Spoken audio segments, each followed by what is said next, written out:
Deportation is a complex and often controversial issue with far-reaching consequences for individuals, families, and societies as a whole.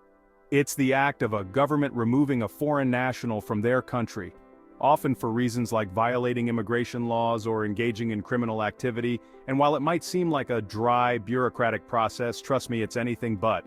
We're talking about real people's lives being uprooted, sometimes after they've built entire lives in a new country. Now, it's important to note that deportation rates can fluctuate significantly based on various factors, including changes in immigration policies, economic conditions, and geopolitical events. It's important to consult the most recent data and consider the specific circumstances of each country. The United States, a nation built by immigrants, has a long and complicated history with deportation.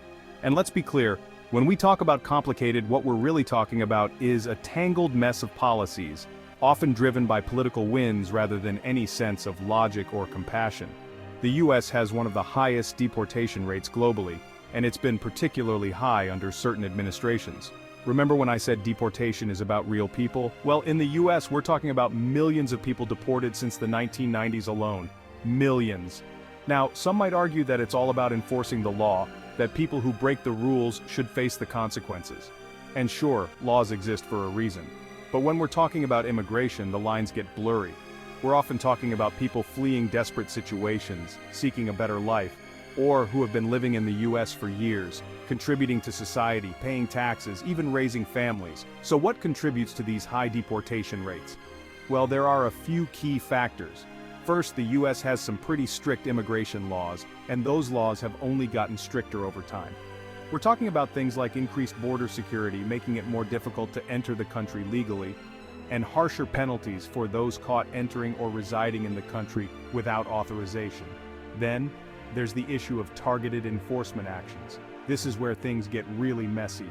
We've seen administrations focus on specific groups, whether it's based on national origin, religion, or even just being in the wrong place at the wrong time. And let's not forget the role of private prisons, which profit from detaining immigrants, creating a perverse incentive to keep those detention centers filled.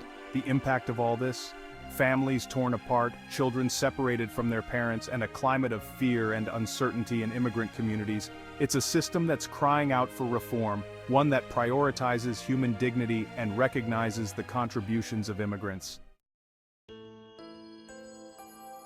Now let's shift gears and talk about Germany, a country that's often seen as a beacon of hope for refugees and asylum seekers. And it's true, Germany has a more welcoming stance towards refugees than some other countries, particularly in recent years. But that doesn't mean it's all sunshine and roses. Germany also has a system of deportation in place, and it's been grappling with the balance between upholding its humanitarian obligations and enforcing its immigration laws. See, Germany has a long history of immigration, and it's become a major destination for migrants and asylum seekers, particularly from war-torn countries. And while the country has shown a willingness to open its doors to those in need, it's also had to contend with a rise in anti-immigrant sentiment and political pressure to tighten its borders. So how does deportation work in Germany? Well, it's a multi-layered system. First off, there's the issue of asylum seekers. When someone arrives in Germany seeking asylum, they go through a process to determine if they qualify for protection under international law. If their claim is rejected, they can be deported. Then there are those who are already residing in Germany but don't have the legal right to be there. This could be because their visas expired, they entered the country illegally, or they committed a crime that makes them eligible for deportation. And let's not forget about the EU's Dublin regulation, which adds another layer of complexity. This regulation basically says that the first EU country an asylum seeker enters is responsible for processing their claim. This has put a strain on countries like Greece and Italy, which are often the first point of entry for those fleeing conflict and persecution. Germany has faced criticism for its deportation policies, with some arguing that they're too harsh and don't adequately consider individual circumstances. There have been cases of people being deported to countries where they face persecution or even torture, which is a clear violation of international law. It's a complex issue with no easy answers, but one thing's for sure. Germany, like many other countries, is still figuring out how to balance its humanitarian obligations with the need to manage migration. Across the Rhine, we arrive in France, a country with its own complex relationship with immigration and deportation. France has a long history of immigration, shaped in part by its colonial past. And like many European nations, it's been grappling with the challenges of integrating newcomers, addressing social anxieties, and balancing security concerns with the rights of migrants. France has a significant number of deportations annually, often linked to immigration enforcement and the removal of undocumented individuals. The country has implemented stricter immigration policies in recent years, aiming to deter irregular migration and crack down on those overstaying their visas. One of the driving factors behind France's deportation policies is the concern about security and terrorism. After a series of terrorist attacks on French soil, there's been increased pressure to tighten borders and increase surveillance. This has led to a more restrictive approach to immigration, with a focus on identifying and removing individuals deemed a potential threat. However, these policies have drawn criticism from human rights groups and pro-immigrant organizations who argue that they often target vulnerable individuals and create a climate of fear within immigrant communities. There have been concerns about racial profiling, arbitrary detentions, and deportations to countries where individuals may face persecution or human rights abuses. France's colonial legacy also casts a long shadow on its immigration policies.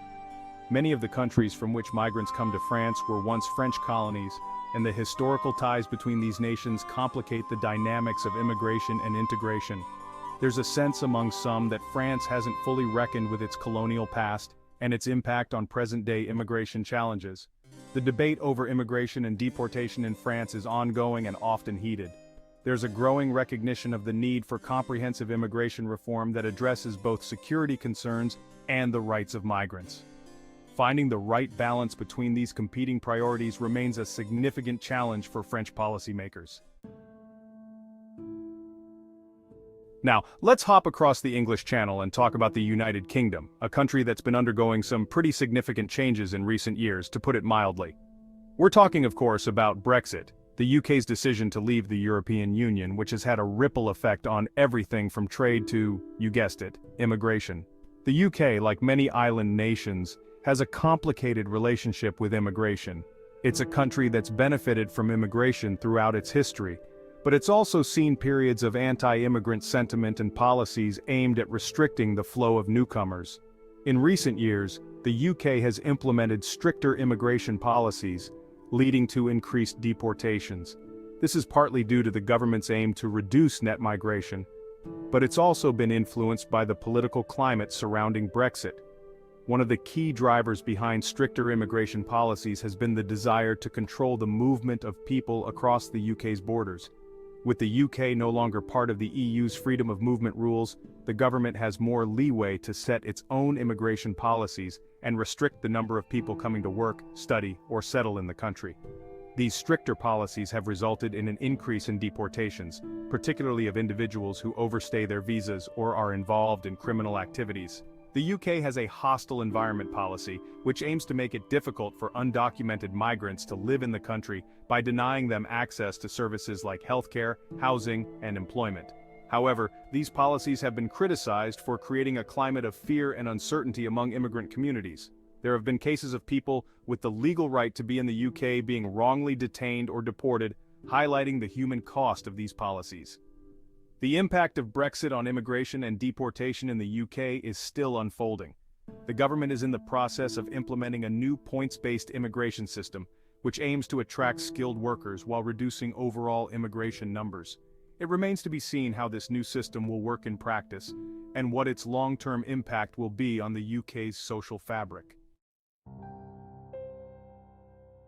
So, there you have it, a whirlwind tour of deportation policies in just a handful of countries, and look, we could spend hours, days even, dissecting the nuances of each country's approach. But at the end of the day, it's important to remember one crucial thing. Behind every deportation statistic, there's a human story. These aren't just numbers on a spreadsheet. We're talking about real people with hopes, dreams, and families. And while the laws and policies surrounding immigration are undoubtedly complex, we can't lose sight of the human cost of deportation. Families torn apart, lives uprooted, and the constant fear of being sent back to a place where you might face danger or persecution, that's the reality for millions of people around the world. So the next time you hear someone talking about illegal immigrants or deportation, as if it's some abstract concept, Remember the human faces behind those terms. Because until we start treating immigrants with the dignity and respect they deserve, we're all going to be a little bit less human ourselves.